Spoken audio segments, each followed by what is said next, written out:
Alhamdulillah sudah sampai rumah guys. Capek. Alhamdulillah capek. Jadi yang barusan kalian lihat itu jalan saya waktu berangkat kerja dan pulang kerja guys. Jadi setiap hari saya naik lift seperti itu. Sungguh luar biasa ya. Jadi tidak menunggu lama-lama karena menyeberang di situ jalannya sangat besar sekali. Jadi ada 3 jalan persimpangan, makanya ada jembatannya seperti itu, bisa dinaiki khusus untuk sepeda kayu. Jadi orang tidak boleh naik lift itu, orang malah naik tangga. Sungguh luar biasa. Sepeda kayu menjadi dikasih prioritas seperti itu.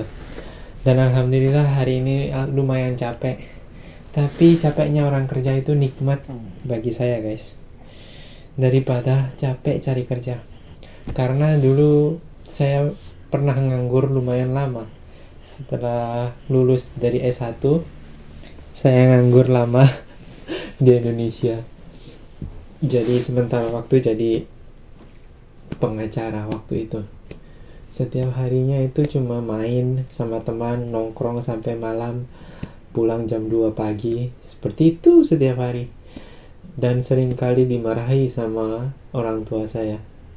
Setiap malam itu ditunggu. Di ruang tamu itu ada ibu saya. Selalu bangun tengah malam untuk sholat. Dan selalu ketahuan. Karena semua pintu sudah dikunci. Jadi hanya satu jendela yang tidak saya kunci, tidak saya tutup. Cuma buka sedikit untuk bisa dibuka. Gampang dibuka dari luar. Makanya saya buka sedikit. Pulang lewat jendela ketahuan. Akhirnya dimarahi. Karena setiap hari kena marah, akhirnya saya disuruh kuliah lagi dari S1 menuju jenjang selanjutnya. Dan tidak lulus lama banget lulusnya. Mungkin 1 atau 2 semester saya molor waktu itu.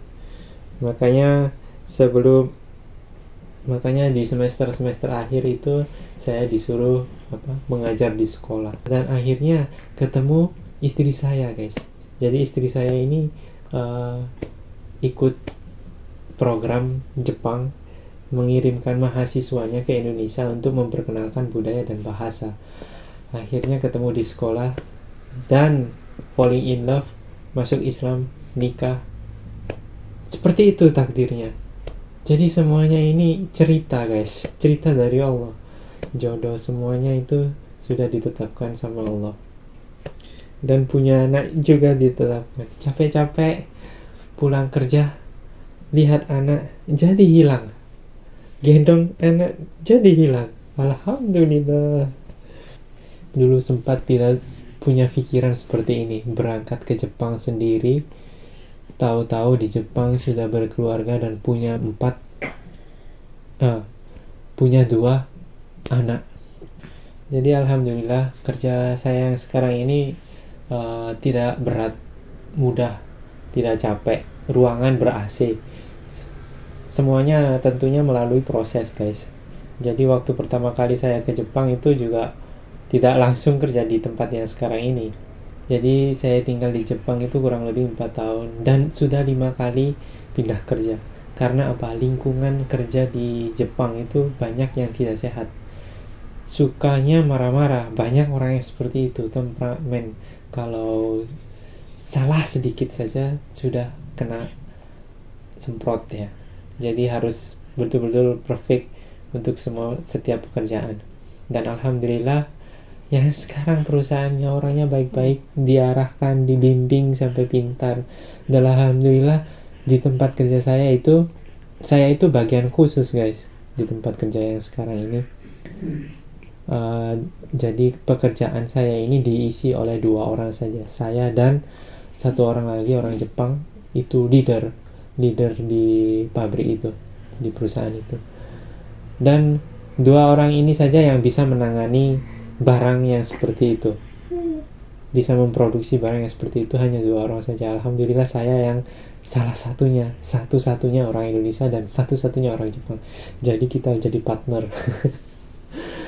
Karena orang Jepang yang lain mungkin tidak bisa ya, karena memang harus punya keahlian khusus untuk pekerjaan yang satu ini. Saya diarahkan dari awal sampai jadi ahli itu mungkin butuh beberapa waktu ya, 6 bulan waktu training itu, sehingga sekarang bisa memproduksi barang-barang ya. Drill guys, saya kerja memproduksi drill itu apa, bor ya bahasa Indonesia, bor.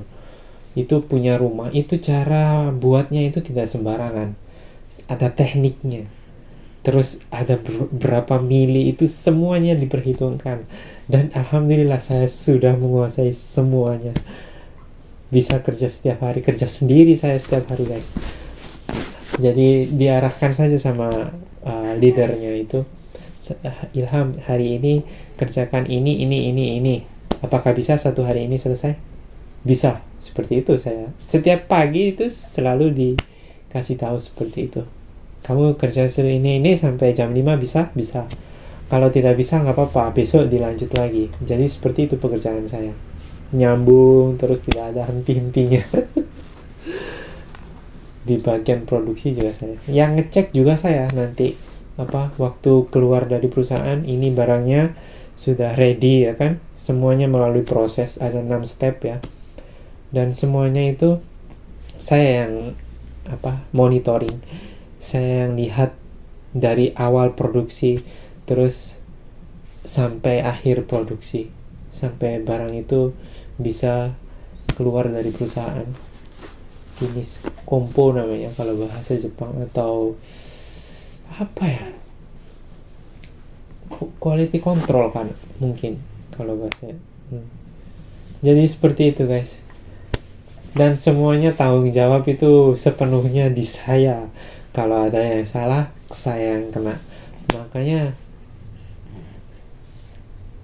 harus waktu di akhir-akhir ini harus teliti. Di akhir pengiriman barang, packaging ya, waktu packaging itu harus teliti, dilihat semuanya, jangan ada sampai yang cacat, sampai ada yang berkarat pun tidak boleh, semuanya harus perfect. Kalian tahu sendiri kan barang Jepang itu seperti apa. Kalau kalian lihat mobil Toyota, Honda, semuanya sama, hampir kurang lebih sama semuanya. Kalau kita lihat dashboardnya, setirnya, semuanya kan dirakit itu, tapi melalui kontrol yang sangat bagus, sehingga barang-barang itu mempunyai quality yang hampir sama, standar orang Jepang, seperti itu.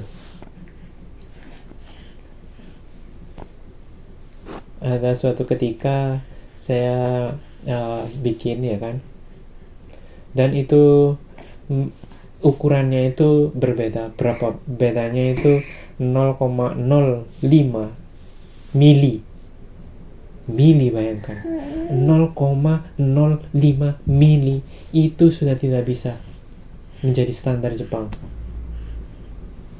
dikembalikan barangnya.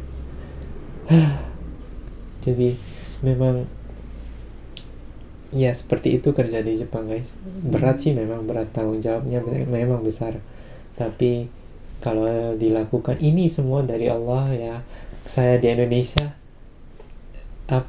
dulu selalu santai saya kehidupan di Indonesia, terus mungkin Ilham, kamu jangan santai saja, mungkin seperti itu ya dari Allah.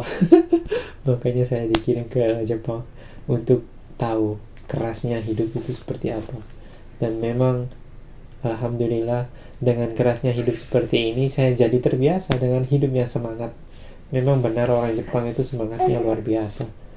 Dan akhirnya saya awal-awal memang sedikit stres, memang wajar, adaptasi, budaya beda, semangatnya beda, kerja kerasnya beda, lingkungan juga beda, Indonesia sama Jepang. Dan semua itu dilalui dengan sedikit stres. Dengan sedikit stres itu akhirnya merubah kualitas seseorang itu, yang dari awalnya di zona nyaman akhirnya keluar dari zona. Seperti itu guys. Jadi alhamdulillah sekarang sudah saya terbiasa dengan kehidupan di Jepang dan sudah tidak stres lagi. nyaman dengan setiap hari bekerja keras itu nyaman. Kalau hari Sabtu sama Minggu di rumah terus itu semakin jadi tidak enak, tidak bergerak. Jadi sudah terbiasa. Jadi seperti itu guys. Cabangnya ada di mana-mana di Jepang itu perusahaan saya ini. Di Thailand juga ada, di Cina juga ada, Malaysia. Sayangnya di Indonesia tidak ada. Kalau seandainya di Indonesia ada, saya sudah bisa pulang kampung ini. Tolong saya kirim ke Indonesia saja. Saya kerja di Indonesia saja. Tapi berhubung tidak ada ini. Ya. Sebenarnya saya ingin kerja yang perusahaan itu mempunyai cabang di Indonesia. Ingin cari yang seperti itu, tapi masih belum ketemu guys. Doanya saja guys. Tapi juga macam-macam sih keinginan saya, juga ingin buka warung di Jepang juga, usaha. Itu juga mungkin yang terbaik di antara berbagai pilihan. Ya, semoga saja bisa tercapai. Doa dan dukungan kalian saya butuhkan guys. Jadi seperti itu guys. Sepertinya perut saya ini sudah semakin lapar guys. Makan malam sudah disiapkan istri saya. Tinggal kita makan saja. Yuk, kita makan malam dulu. Terus bisa relax nonton TV dan tertidur ya. Jadi seperti itu guys ya vlog kali ini. Sampai ketemu di video selanjutnya. Jangan lupa untuk selalu like dan subscribe channel YouTube Misaki Wong Jepang. Sampai ketemu di video selanjutnya. Assalamualaikum.